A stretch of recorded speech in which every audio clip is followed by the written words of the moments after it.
अच्छा बेटा आगे देखिए, अब हमने तो निकालनी है फोर्स। अच्छा, फोर्स निकालने का फार्मूला क्या होता है? आप कहोगे sir according to second law of Newton, according to second law of Newton. Newton का हम बेटा क्या करेंगे? सेकंड लॉ लेंगे, which is equal to F is equal to M A. तो अगर हम सेंट्रीपिटल एक्सलेरेशन लेंगे तो फोर्स भी कौन सी आ जाएगी? सेंट्रीपिटल। तो हमारे पास एफ सी कितना आ गया? एम और ए की वैल्यू हमने लगा दी वी स्क्वायर ओवर आर। तो this is known as centripetal force. ठीक है, तो यही बेटा हम क्या करने चले हुए थे? सर जी यही तो हम कैलकुलेशन करनी थी। निकल आई ना? कितनी आसान है। अच्छा, अब हम इसके अंदर डिफरेंट वेरिएशन देखते हैं। यहां तक हो गया। तो अब हमारे पास एफ सी कितनी आ गई? M V square over R. अगर हम इसको वेक्टर फॉर्म में लिखें तो यहां बेटा वेक्टर आ जाएगी और यहां बेटा क्या आ जाएगा? Direction vector. और बेटा मैंने भी बताया कि वो किसकर होता है?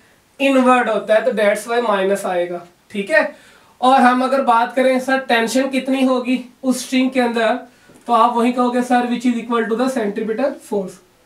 अच्छा बेटा, अब हम डिफरेंट चीजें देखते हैं। हमारे पास क्या है? A C is equal to V square over R और F C is equal to M V square over R. हम थोड़ा सा इनमें वेरिएशन देखते हैं। अगर आपका आर कांस्टेंट है तो एक्सलेरेशन डायरेक्टली प्रोपोर्शनल होगा वी स्क्वायर से। ठीक है, अगर आपका आर क्या है? कांस्टेंट। और अगर आपका वी कांस्टेंट है तो एक्सलेरेशन, सेंट्रीपिटल एक्सलेरेशन क्या होगा? Inversely proportional to the radius. ठीक है, अगर आपका वी क्या है? कांस्टेंट। हमें पता है एज वी नो डैट कि sir v is equal to R omega नहीं होता, तो हम क्या करते हैं? v is equal to R omega की वैल्यू यहां पुट कर देते हैं। तो A C is equal to R square omega square divide by क्या आ गया? आर। तो एक आर से कट गया, तो सेंट्रीपिटल एक्सलेरेशन क्या आ गया? R omega square. अगर आपका आर कांस्टेंट है तो आप यही कहोगे कि centripetal acceleration is equal to the omega square. अगर आपका घूमने वाला वेलोसिटी कांस्टेंट है, अगर आपका घूमने वाला वेलोसिटी कांस्टेंट है तो सेंट्रीपिटल एक्सलेरेशन किसके डायरेक्टली प्रोपोर्शनल होगा? आर के। अब हम इसको देखते हैं कि आपकी जो सेंट्रीपिटल फोर्स है वो डायरेक्टली प्रोपोर्शनल है वी स्क्वायर से। तो ठीक है भाई, बात तो सेम है। ठीक हो गया। तो अगर आपका एम एंड आर आपका क्या है? Constant, radius of the circle and the mass of the object अगर कांस्टेंट है तो देन ये डायरेक्ट होंगे। आपका एफ सी इनवर्सली प्रोपोर्शनल है आर के। अगर एम एंड वेलोसिटी बेटा क्या होगी? कांस्टेंट। ठीक है, इसके बाद F C is directly proportional to the mass if बेटा क्या होंगे? वी एंड आर क्या होंगे? Constant. Again we know that v is equal to R omega. ठीक, तो अब v is equal to R omega की वैल्यू पुट कीजिए तो एफ सी आपके पास कितना आ गया? आप वही बात करेंगे कि सर मेरे पास M R square omega square divide by R आ गया, तो ये कट गया, तो आपके पास एफ सी कितना आ गया? M R omega square. तो अगर आपके पास एम एंड आर कांस्टेंट है तो एफ सी किसके डायरेक्टली प्रोपोर्शनल होगा? ओमेगा स्क्वायर के। और इस तरह बेटा आप बेशुमार क्या कर सकते हैं? वेरिएशंस बना सकते हैं। ठीक है, होगी। अब बेटा मैंने क्या किया हुआ है, मैंने हर लिंक के साथ, हर वीडियो के साथ अपने नोट्स अटैच कर दिए हैं जिसमें एंटी टेस्ट के एमसीक्यूज हैं। आप इसके रिलेटेड जितने भी एंटी टेस्ट के एमसीक्यूज हैं आप सारे के सारे क्या कर सकते हैं? आप उस वीडियो डिस्क्रिप्शन में देख सकते हैं। ठीक हो गया बेटा। अब बेटा हमारे पास एक बहुत ही इंपॉर्टेंट चीज आ जाती है इसी के अंदर। हम इसको यहां बनाते हैं, वो जगह कम है, हम इसको यहां बनाएंगे। हमने बाइक पे ट्रैवल करते हैं तो होता क्या है, जब बारिश होती है तो हमारा भी दिल करता है बाइक चलाने को। तो जब हम बाइक चलाते हैं बारिश के अंदर तो काफी ज्यादा वहां पे क्या होता है, रोड्स के ऊपर पानी खड़ा होता है। तो जब कोई कार हमारे पास से गुजरती है तेज स्पीड के अंदर तो हमारे ऊपर काफी ज्यादा पानी के डस्ट पार्टिकल हमारे मुंह पे आते हैं। एक्चुअली ऐसा क्यों होता है, ठीक, हम उस चीज को देखते हैं। तो वो क्या होता है कि वो एक सेंट्रीफ्यूगल फोर्स से क्या होता है, वो हमारी तरफ आते हैं। तो सेंट्रीफ्यूगल फोर्स क्या होती है, हम इस एग्जांपल को ऑब्जर्व करते हैं कि सर हमारे वाला एग्जांपल कैसा था कि हमारे पास एक स्ट्रिंग था जिसके पास एक रेडियस r था,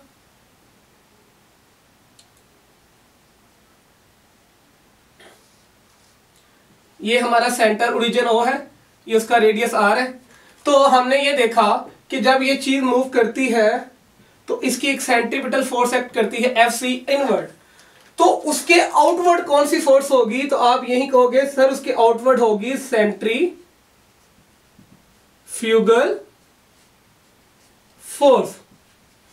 ठीक, तो याद रखिएगा कि सेंट्रीफ्यूगल जो फोर्स होती है वो हमेशा हर वक्त लग रही होती है जब सेंट्रीपिटल फोर्स होगी।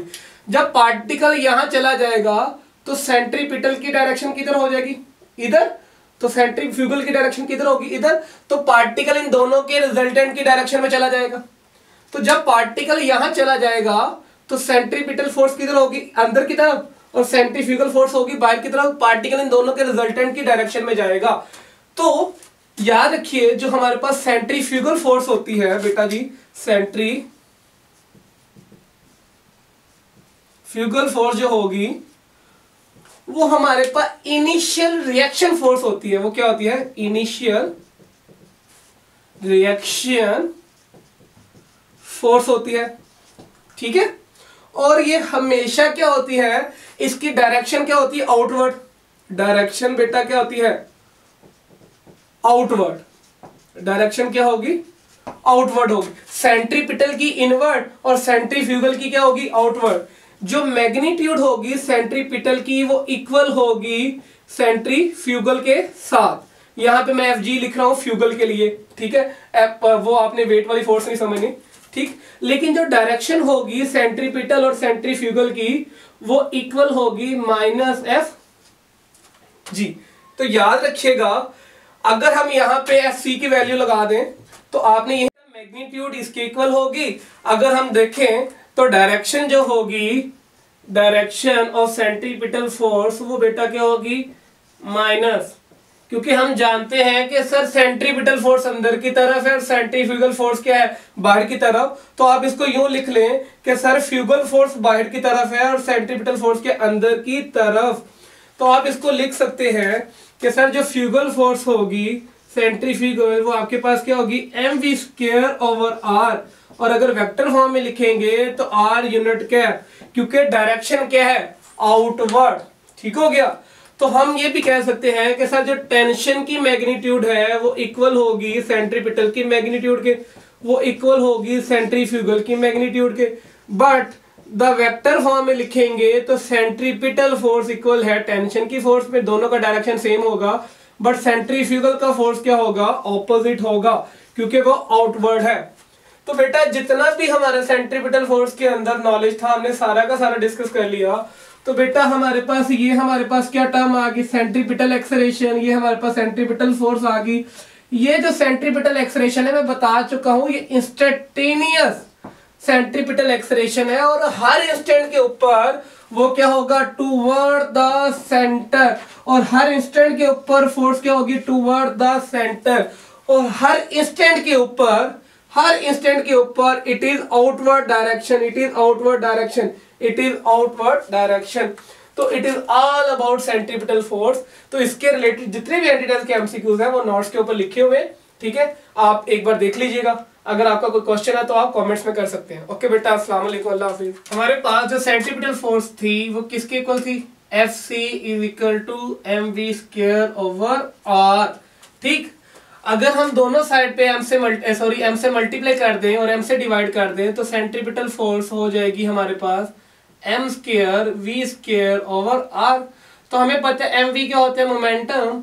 तो Fc = हो जाएगा p²/r। ये फार्मूले इंपॉर्टेंट है, हमने इसके रिलेटेड अभी एंटीटेंस के एमसीक्यू देखने। अच्छा, अब अगर मैं इसी फार्मूले को थोड़ा और मॉडिफाई करूं तो मेरे पास F C is equal to M R omega square, ये भी फार्मूला हमने पढ़ा अभी। और ओमेगा के बारे में आप जानते हैं वो कितना होता है 2 पाई ओवर टी, और टाइम पीरियड क्या होता है इनवर्स 1 ओवर एफ। तो अगर मैं इसको फ्रीक्वेंसी में लिखूं तो आप कहोगे 2 पाई एफ।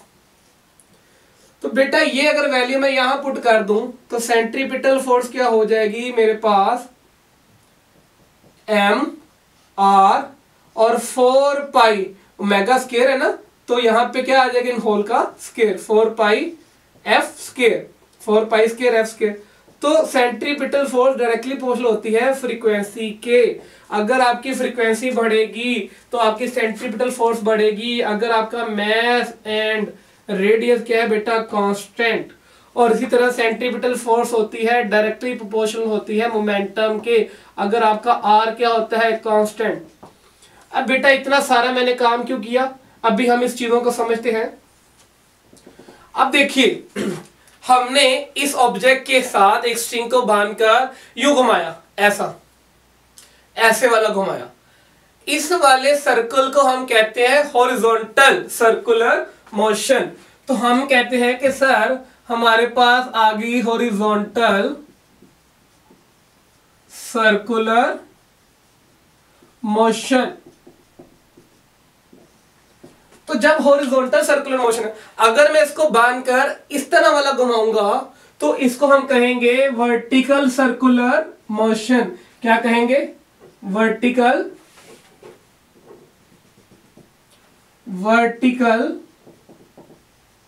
Circular motion. तो हमने इन दोनों के अंदर बेटा वेरिएशन देखनी है, बहुत ही इंपॉर्टेंट है। तो जब हॉरिजॉन्टल सर्कुलर मोशन हो रही होगी, इस तरह की सर्कुलर मोशन हो रही होगी बेटा,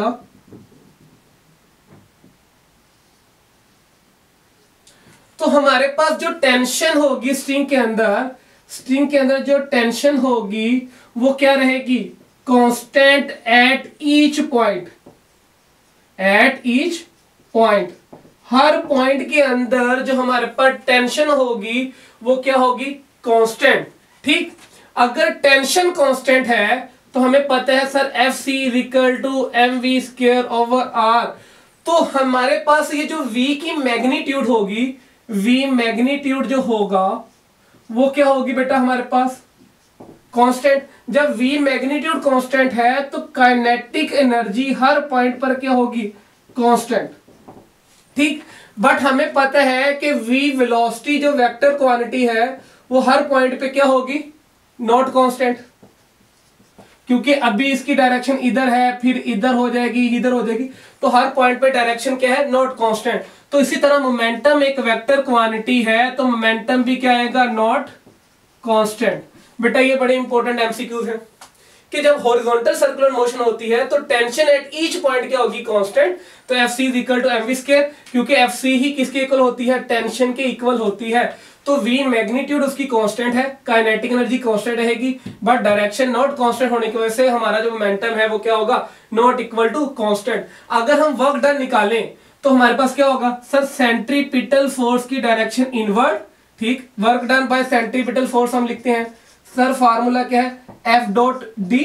तो आप कहोगे एफ सेंट्रीपिटल, तो आप यहाँ पे M V square over R और डी और एंगल क्या आ गया?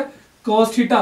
तो हमारे पास वेलोसिटी का डायरेक्शन किधर है? आप कहेंगे सर टेंजेंट का डायरेक्शन तो इधर है। तो हमें पता है जहां वेलोसिटी का डायरेक्शन होगा उधर ही क्या होगा? डिस्प्लेसमेंट का। तो डिस्प्लेसमेंट भी किधर? इधर। तो बेटा थीटा कितना बन गया? 90 का। तो work done by centripetal force कितना होगा? 0। तो आप लिख सकते हैं work done by centripetal force equal to 0। अब बेटा हमने 2 केस पढ़ने हैं। उन 2 केसों में आपने बड़ी इंपॉर्टेंट एमसीक्यूज हैं कि जब हमारे पास यूनिफॉर्म मोशन हो रही होगी, इन यूनिफॉर्म। अब यूनिफॉर्म का मतलब क्या है? कि जब हमारे पास v मैग्नीट्यूड क्या हो? सेम हो, हर पॉइंट पर v मैग्नीट्यूड क्या हो, सेम, तो जो टेंजेंशियल एक्सलेरेशन होता है, tangential acceleration which is equal to at, वो बेटा क्या होगा, 0। तो अगर v सेम है तो घूमने वाली वेलोसिटी भी क्या होगी, ओमेगा भी क्या होगी बेटा, सेम, और जो उसका एंगुलर एक्सलेरेशन होगा वो क्या मानेंगे हम, 0, ठीक है।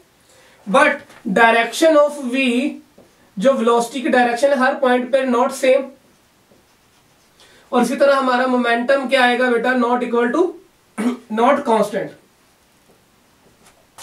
ठीक है, नॉट सेम या नॉट कांस्टेंट। और जो हमारे पास ए सी रहेगा वो v स्क्वायर ओवर r रहेगा। याद रखिएगा जब v की मैग्नीट्यूड बेटा आपकी सेम होगी तो जस्ट आपके पास सेंट्रीपिटल एक्सलेरेशन आएगा और उसका टेंजेंशियल और उसका एंगुलर एक्सलेरेशन क्या होगा, 0। तो जब आपकी v मैग्नीट्यूड नॉट कांस्टेंट है, v मैग्नीट्यूड नॉट कांस्टेंट, तो जब आपकी मैग्नीट्यूड ही कांस्टेंट नहीं तो आपके क्या कहेंगे कि आपके पास जो टेंजेंशियल एक्सलेरेशन है वो नॉट इक्वल टू 0। आपकी ओमेगा जो होगी एंगुलर वेलोसिटी वो नॉट क्या होगी, not equal to constant, omega भी क्या होगी, नॉट कांस्टेंट, और इसी तरह जो आपका अल्फा होगा वो भी क्या होगा, नॉट इक्वल टू 0। तो वेलोसिटी तो आपकी हर पॉइंट पे बेटा क्या होगी, डिफरेंट होने की वजह से